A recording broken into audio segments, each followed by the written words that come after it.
Ever wondered where the concept of democracy, the very foundation of our modern political systems, originated? Well, get ready for a journey back in time about 2.5 millennia ago to the city-state of Athens in ancient Greece. It was here, around 508 BC, that the first seeds of democracy were planted by a visionary statesman named Cleisthenes. This progressive leader, often referred to as the father of Athenian democracy, introduced a series of reforms that changed the face of governance forever. Before Cleisthenes, Athens was ruled by a select few, the aristocrats. Ordinary citizens had little say in the running of their city. Cleisthenes, however, had a different vision. He believed in the power of the people, in their right to have a say in how their city was governed. So Cleisthenes set about dismantling the old system, replacing it with a new form of government where every Athenian citizen had an equal political right. This was a radical idea for its time, a true game changer. In this new system, every citizen, regardless of their wealth or social status, had the right to participate in the assembly, propose laws, and vote. This was not just a political revolution, it was a social revolution, an empowering of the ordinary citizen. But democracy in Athens was about more than just voting.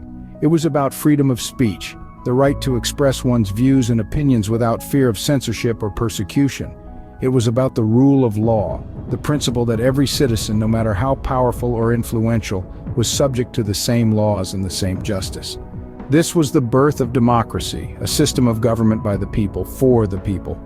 It was not perfect, of course. Women, slaves, and foreigners were excluded from the process. But it was a start, a spark that would eventually ignite a fire that would spread across the world. And thus, in the heart of Athens, the seed of democracy was sown. Imagine living in a city-state where every citizen has a say in the government. Welcome to the golden age of Athenian democracy. During the 5th century BC, Athens experienced a period of incredible growth and development, often referred to as the Golden Age. This was a time when democracy didn't merely exist, it flourished. But what does that mean exactly? Well, unlike modern democracies, Athenian democracy was a direct democracy. This meant that all citizens had the right to participate in decision-making processes. Imagine a city where the streets buzzed with political discourse, where every man had a say in shaping the laws and policies of the land. That was Athens during the Golden Age. The heart of this political activity was the ecclesia, or the assembly. The assembly was open to all male citizens, and it was here that all important decisions were made. From deciding on war to passing laws, the ecclesia was the epicenter of Athenian democracy. Now, democracy in Athens wasn't all roses. It had its unique quirks, like the practice of ostracism. Sounds strange? Well, it was. Once a year, the citizens of Athens would vote to banish a person from the city for 10 years. This was done to protect the city-state from potential tyrants, a kind of primitive impeachment, if you will. The Golden Age was also marked by significant advancements in culture and society. The arts flourished, philosophy took root, and the city-state became a beacon of civilization. It was a time when the Athenians didn't just practice democracy, they lived it.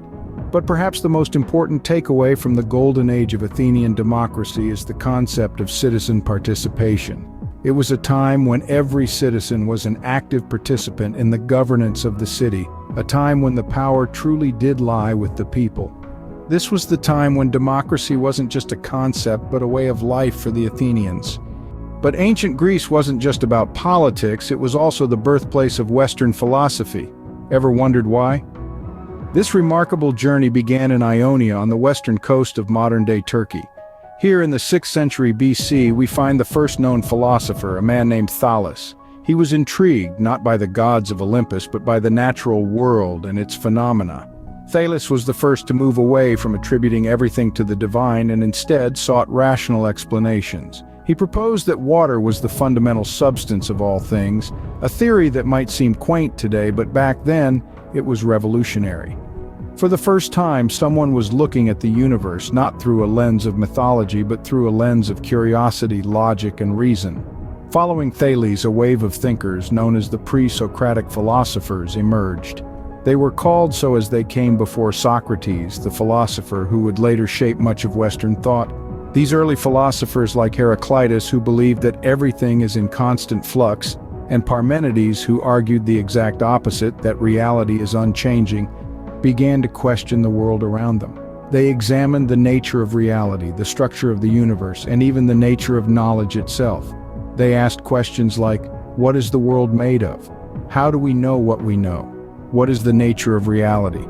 These questions may seem familiar to you. That's because they're still being asked today in classrooms, laboratories, and philosophy departments around the world. This was a pivotal moment in human history. For the first time, people were stepping away from mythological explanations and moving towards rational and critical thinking. They were not satisfied with just accepting the world as it was presented to them. They wanted to understand it, to peel back its layers, to get to the heart of its mysteries. This was the birth of philosophy. This was the moment when mankind began to use logic and reason to make sense of the world. This was when we began to question, to seek, to ponder. With the first philosophers began the quest for knowledge and truth. Now let's delve into the minds of the great philosophers, Socrates, Plato, and Aristotle. These thinkers, these intellectual titans, have left indelible marks on the annals of human thought. They didn't just shape ancient Greece, they molded the entire Western philosophical tradition. First, we meet Socrates, the man who is often credited as one of the founders of Western philosophy. He never wrote anything down, but his ideas live on through the writings of his students. Socrates' most significant contribution was the Socratic method, a form of dialogue-based inquiry designed to stimulate critical thinking and to expose the contradictions in one's beliefs. He believed in the power of questioning and the pursuit of truth, which is still core to many philosophical and scientific methods today. Next, we turn to Plato, a student of Socrates and the teacher of Aristotle. Plato's theory of forms postulates that the physical world is not as real or true as timeless, absolute, unchangeable ideas. According to Plato, these forms, and not the material world known to us through sensation, possess the highest and most fundamental kind of reality. This belief has deeply influenced Western thought, shaping our understanding of abstract concepts like justice, beauty, or truth. Finally, we encounter Aristotle, the student of Plato and a man of incredible intellectual range. Aristotle's philosophical scope is vast, covering subjects from physics and biology to ethics and politics. His concept of logic as a system and his metaphysical theories have become fundamental to Western philosophy. Aristotle believed that knowledge could be obtained through observing the physical world, marking a departure from Plato's theory of forms. These great philosophers, Socrates, Plato, and Aristotle, each made vital contributions that have influenced centuries of human thought. They pushed the boundaries of knowledge and understanding, challenged conventional wisdom, and laid the groundwork for much of Western philosophy. Their teachings not only shaped the ancient world but continue to influence our modern world. Their legacy persists, reminding us of the power of thought, the value of questioning, and the eternal quest for truth and wisdom. All good things come to an end, as did the golden age of Greek democracy and philosophy. This epoch of enlightenment didn't just fade away quietly into the night. It was a tumultuous end, marked by war, trial, and the rise of a new empire. One of the key factors that led to this decline was the long and devastating Peloponnesian War. It was a brutal conflict that stretched over 27 years, pitting Athens against Sparta and their respective allies. The war took a heavy toll on Athens, both in terms of human lives and resources. It ended in the defeat of Athens, causing a significant blow to the city-state's economy and military prowess. This in turn weakened the strength and stability of Athenian democracy.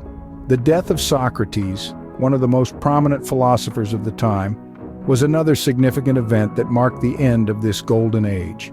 Socrates was put on trial and sentenced to death for his philosophical teachings, which were seen as corrupting the youth and disrespecting the gods. His death sent shock waves throughout Athens and marked a turning point in Greek philosophy. The final nail in the coffin was the rise of the Macedonian Empire under Philip II and his son Alexander the Great.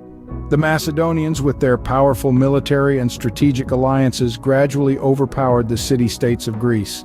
Athens, once the beacon of democracy and philosophy, fell under the control of the Macedonian Empire. This ushered in a new era, marking the end of the great democratic and philosophical traditions that had flourished in the city. The end of the golden age of Greek democracy and philosophy was indeed a period of upheaval and change. But it's important to remember that endings are also beginnings. The decline of one era paved the way for the rise of another, setting the stage for new ideas and developments. Though ancient Greek democracy and philosophy came to an end, their legacy lives on, influencing societies and thoughts even today. Let's take a moment to reflect on the journey we've embarked on today. We've traversed the birth of democracy, delved into the golden age of Athenian democracy, and witnessed the emergence of philosophy. We've strolled alongside great philosophers, absorbing their teachings, finally observing the end of ancient Greek democracy and philosophy. These tales from the past are not mere history, but the very foundation of our modern thinking.